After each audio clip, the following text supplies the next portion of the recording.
You're listening to Rolling Recklessly, the podcast where dice hit the floor, paint gets spilled, and no game ever goes exactly as planned. I'm Grizzly, and here we dive headfirst into Warhammer, tabletop gaming, and the beautiful mess that is the hobby life. From epic crits to absolute disasters, we'll cover it all. So grab your minis, roll with me, and let's get reckless.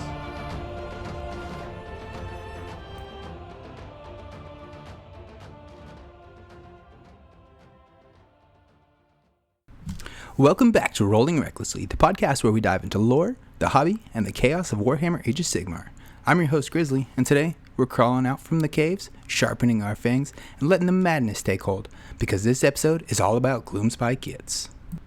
Under the light of the bad moon, logic fades and lunacy reigns. Grots, Squigs, and Troggoths spill from their mushroom-choked tunnels in the tides of teeth, claws, and spores. They fight not for gold, glory, or even conquest. They fight because the moon told them to, and on their own twisted way, that makes them some of the most honest followers of the mortal realms. This faction is wild, unpredictable, and oddly poetic, equal parts comedy and horror. The Gitz represent everything that makes a grand alliance of destruction so fun. Chaos wrapped in cunning, absurdity, and somehow wins battles, and faith so strong it bends reality itself. Whether it's a Squig stampede, a Troggoth tantrum, or a mob of Grots, screaming prayers to the lunatic moon, there's something beautiful about how unhinged it all is. For me, personally, this one hits close to home. I've been deep in the Gitz caves lately. I just finished building my Mangler Squigs, reinforced my Boy Grots bounders, and rounded out my Squig herd. It's been one of the most enjoyable projects I've worked on. Part nostalgia, part insanity. And now that everything's assembled, I'm finally getting to see that army take shape on the table in the way I imagined.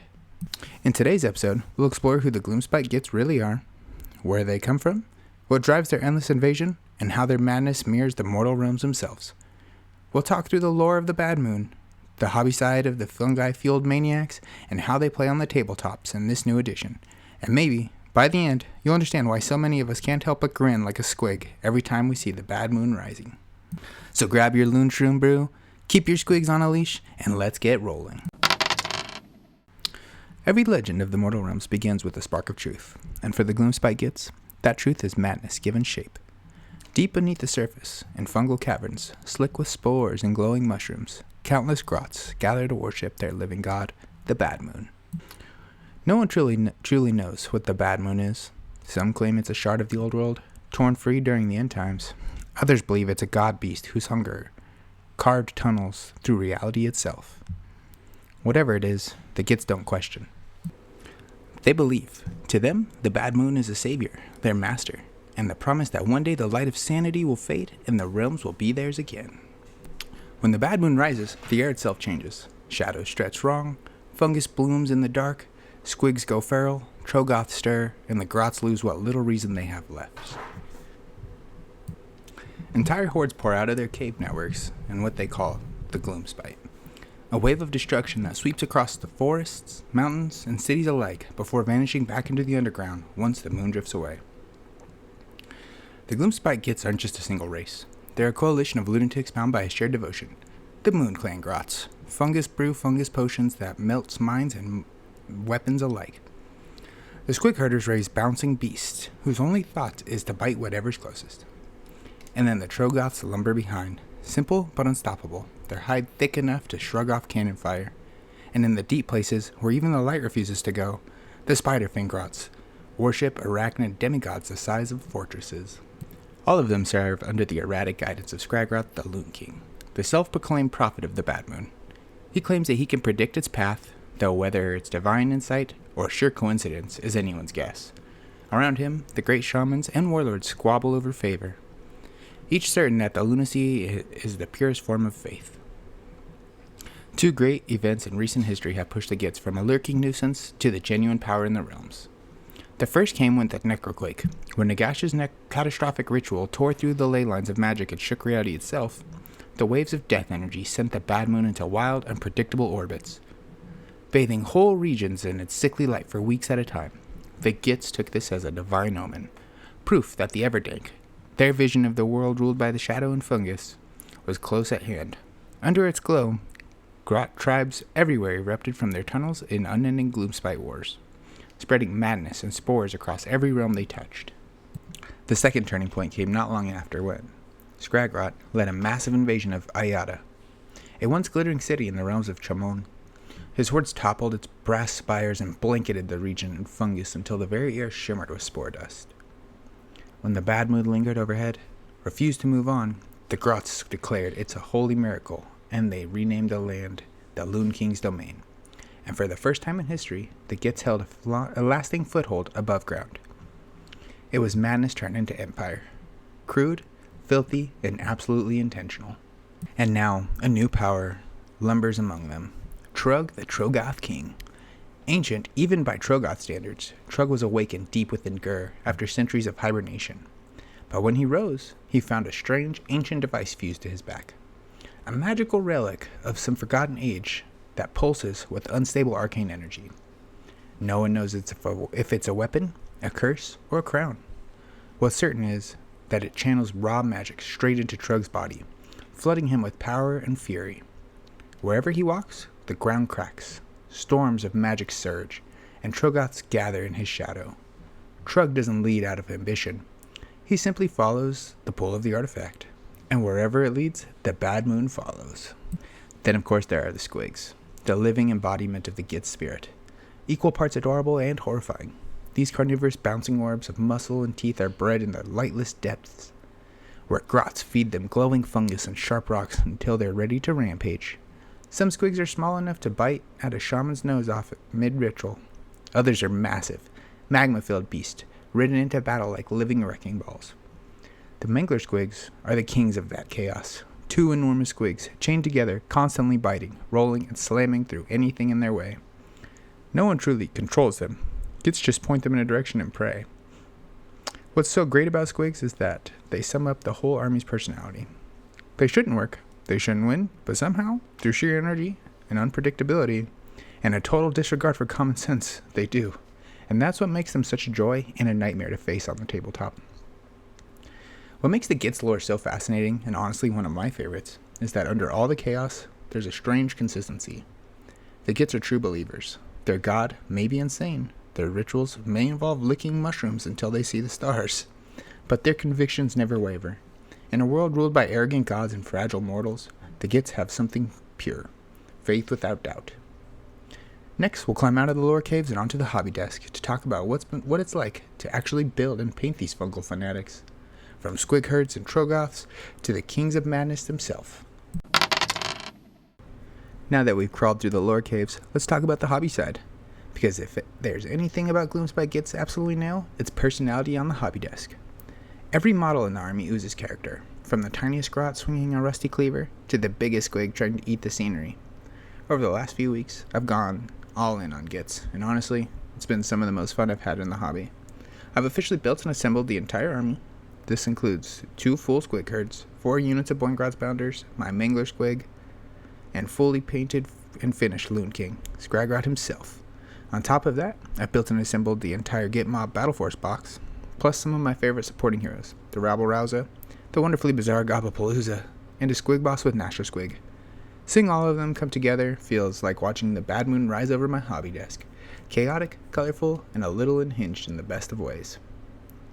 One thing that really stands out is how approachable these kits are. Everything fits together nicely, no frustrating seams or delicate balancing acts. You can just sit down, throw some music on, and fall into the hobby flow. Even the big centerpiece kits like the Mangler Squigs are surprisingly intuitive once you start building them. The model tells a story all by itself. 2 giant Squigs chained together, thrashing and rolling across the battlefield in pure destructive joy. It's easily one of my all-time favorite Warhammer sculpts. Well, there's Drogs the Sun Champa, my other favorite model in the range. He's ridiculously in the best possible way. All teeth and swagger, and painting him is pure fun. The Gitz walk this perfect line between comedy and horror. On one hand, they're hilarious, fungal fanatics with goofy grins, but on the other, the closer you look, the darker it gets. Their faces are twisted, their gear is corroded, and everything looks like it's been grown, not forged. It's a gross kind of beauty that fits perfectly in the mortal realms. I've gotten most of the army primed now and can't wait to start painting. My plan is to lean hard into the vibrant toxic palette. Maybe some deep blues for the Squigs, glowing greens and purples for the mushrooms, and grimy armor tones to tie it all together. I want them to look like they just crawled out of the deepest cave in Gur and brought the spores with them. Messy, bright, and alive. That's the Squig aesthetic, for me. What I love most about this army, it never takes itself too seriously. Every model feels like it has its own story. You can paint them however you like, bright and cartoony, dark and grungy, or somewhere in between, and it still works. There's no wrong way to hobby Gitz. They remind me of why I started this hobby in the first place, for fun, creativity, and those chaotic moments when your Squigs somehow eat a dragon, because you rolled a handful of 6s. Next up, we'll talk about how all the chaos translates to the tabletop, what the Gitz actually do in battle, and why they're one of the most unpredictable armies in the game, and how that makes them so much fun to play. So what happens when all the mushrooms-fueled madness hits the tabletop? Pure, glorious chaos, and that's exactly why I love the Gloomspite Gitz. They're unpredictable, explosive, and just straight up fun to play. You never quite know what's going to happen, and half the time, neither does your opponent, and that's the part of the charm. In 4th edition, the Gitz lean hard into their strengths as board control army. With the shift from bravery to control scores, this faction actually gained more reliability. You're not losing units to Battleshock anymore. Instead, it's about who holds the ground, and Gitz excel at that. Between hordes of Grots, bounding Squigs, and their ability to swarm the board, they can outcontrol most elite armies through sheer presence. You might not hit the hardest or survive the longest, but if you can flood the field, you can outscore just about anybody. Movement-wise, the Gitz are deceptively quick. A lot of units have high movement characteristics, especially the Squigs. And between run and charge buffs, redeploy tricks, and tunneling units, they can close distance fast. That's where the Rabble Rouser comes in. He's an incredible flexible support hero. He can deploy underground and pop up in the movement phase, letting you drop threats right when you need them. On top of that, he gives you a monster and beast ability to run a charge, which turns units like the Mango Squig into a missile of destruction. Drop him in the right place, time your charges, and suddenly the Bad Moon followers are in your opponent's backline before they can even react. Then you've got the Gobblepalooza, and this unit is absolutely wild in 4th edition. It's a group of unpredictable little shamans who hand out incredible buffs for damage and charges. They're the unsung heroes of the army, boosting hit rolls, increasing mobility, and even potentially shutting off enemy commands when the timing's right. And if that's the disruptive ability utility that keeps the opponents guessing, let the rest of your army capitalize on openings. Your mainline hitters are still your Boingots, Bounders, and your Squigs. The Bounders are one of the best charging units in the game for their cost. Lethal when they hit, surprisingly sturdy for Grots, and just plain hilarious in action.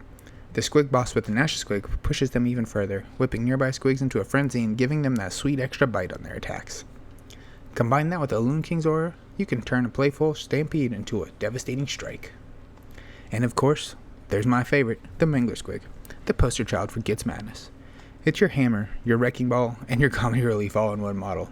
It hits like a truck, bounces around the battlefield with absurd speed, and when it finally goes down, it goes down in style, usually taking something with it. It's one of those units that never plays the same way twice, and that's why it's so much fun. What I love most about this army is how alive it feels. Between the movement and the randomness, and the endless buffs, every turn feels dynamic. The Gitz reward smart positioning and timing, knowing when to drop the Rouser ambush, and when to commit your Squigs. When to stack your buffs for key charge. You can't play them on autopilot, but if you embrace the chaos and plan your pushes, they'll surprise you with how deadly they can be. Their biggest strengths on the board is board control and speed. They own the movement phase and can trade units while still holding objectives, thanks to strong control scores and recursion from the Loon Shrine. Their main weakness? Fragility. Even your hard-hitting Squigs can melt fast if you mistime your attacks or get caught out in the open. But that's the risk-reward balance that makes them so satisfying. Every win feels earned. Every crazy comeback feels legendary. And at the end of the day, the Gitz are what the Age of Sigmar is all about. Wild stories, memorable games, and armies that play with heart. No two matches ever feel the same. And whether you're bouncing Squigs through elite units or tunneling under the board to snatch an objective, you're guaranteed to have fun. Next up, we'll zoom out a bit and talk about the Gitz in a wider hobby, their place in the Warhammer culture, and why they've become such a beloved faction, and how they've managed to capture the imagination of so many players across the community. If there's one thing that makes the Gloomspite Gitz stand out a rest from the Age of Sigmar, it's how much life and character they bring. Not just to the tabletop, but to the entire Warhammer community. They're one of those factions that people fall in love with, whether they play them or not, because every time you see them on the table, you can't help but smile. They're equal parts hilarious, horrifying, and downright creative. And that combination has turned them into one of the most beloved armies in the game. Every Grot player that I've ever met has their own twist on the Bad Moon's madness. Some lean into the comedy, wild colors, goofy conversions, Squigs painted like rubber duckies. Others go the opposite direction, grim, swamp-dwelling cave horrors covered in dripping mushrooms and glowing spores. The army gives hobbyists total freedom to express themselves. You can make them silly or sinister, bright or disgusting, and it always fits the tone of the army. That's rare. And it's not just the models, it's the storytelling. The Gitz aren't noble heroes or sinister masterminds. They're underdogs, the unhinged lunatics of the mortal realms who somehow keep surviving no matter what's thrown at them. They don't conquer empires, they infest them. They're the fungus that grows back after the fire, the laughter in the dark. The reminder that chaos doesn't always come from gods, but sometimes it comes from a mob of screaming goblins who just want to bite something. That personality bleeds into the player base too. Gitz players tend to be the most fun people to play against. They're there for the story, for the dice rolls, and for the moment that makes you laugh even as your army gets eaten by a bouncing ball of teeth. They bring energy to events, creativity to hobby nights, and that infectious reminder that game is supposed to be fun. From a design perspective, it's also incredible how deep the range has become. The models, from the classic Grots to Trug the Trogoth King, tell a story that feels like it's evolved from the game itself. They bridge the gap between Warhammer's humor and its darkness. They remind us that not every army has to be stoic or tragedy. Sometimes it's okay to have an army that's just weird, loud, and joyful. For me, that's why I love the Gitz. They capture everything that makes the Age of Sigmar unique. Their creativity, the absurdity, the room for passion and expression. Whether it's your first army or your fifth, they've got something that pulls you in.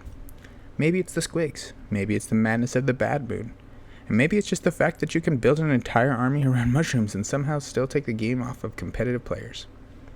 Either way, the Gitz aren't just a faction, they're a vibe, and it's a vibe that's here to stay. Next up, we'll wrap up this episode with some closing thoughts, a look at where the Gitz fit into the current meta, and what the future might hold for them in 4th edition. And of course, my closing send-off to all of you cave-dwelling champions of chaos out there. The Gloomspite Gitz have always been one of the most unpredictable armies in Age of Sigmar, but that's exactly what makes them so special. They're the great equalizer in the mortal realms. You don't have to be a top-tier player or a meta expert to enjoy them. You just have to embrace the chaos and trust the dice. And that's something I think a lot of us can relate to. Whether it's in gaming or in life, sometimes you just have to roll with whatever the Bad Moon throws your way. From a gameplay perspective, the Gitz feel like they found their rhythm in the 4th edition. The changes to control score and unit activation give them new life. They're faster, more strategic, and better able to leverage their mobility and unity for sure. They'll still lean and explode spectacular sometimes, but that's part of the fun. You're not playing them because they're consistent. You're playing them because there's no other army that gives you stories like this one does. Looking ahead, I'm really excited to see what Games Workshop does with the next. We've already got Trug leading the Trogoths and some incredible sculpture of the Squigs and heroes. But imagine what the next raid could look like. Maybe a new Underworlds warband, or even a narrative tie-in with future Dawnbringers or the Realm campaign. The Gitz are the kind of army that fits anywhere, because chaos and comedy always find a way to creep in. And more than anything, that makes me think that this faction shines is the people who play them. Every Gitz player I've met, from local nights at J&J Gaming Factory to online hobby communities, brings an energy that makes the game even better. They remind everyone why we paint, why we roll, and why we laugh even when our mango slowly explodes and takes out half of our army with it. So whether you're just starting, or you've been under that Bad Moon for years, I hope this episode helps you appreciate what makes the Gloomspite Gitz so unique, from the lore to the hobby to the table. And as always, thank you so much to everyone who listens and shares and supports the podcast. The show's been growing faster than ever, and it means a lot knowing that so many of you are out there painting, building, and gaming right alongside me. If you want to keep up with everything Rolling Recklessly, you can find me on Instagram at rolling_recklessly_podcast, and on YouTube at Rolling Recklessly. I've also got some new events and community nights coming up at J&J Factory here in Glendale. So if you're local, come and roll some dice and say hi. Until next time, may your crits be high, your paint never dry, and your rolls ever reckless.